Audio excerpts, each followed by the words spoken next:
নমস্কার বন্ধুরা, পুলিশ কিচেনে সবাইকে স্বাগত। আজকে আমাদের রেসিপি ঘ্যাটকল পাতা বাটা।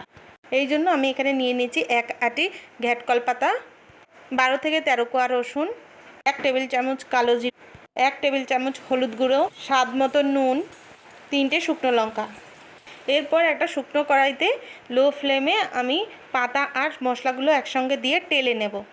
কড়াইতে দিয়ে একটু নেড়ে চেড়ে নিয়ে কড়াইটা ঢাকা দিয়ে দেবো। 5 মিনিট পর ঢাকা খুলবো। দেখো বন্ধুরা, আমার এটা এরকম হয়েছে।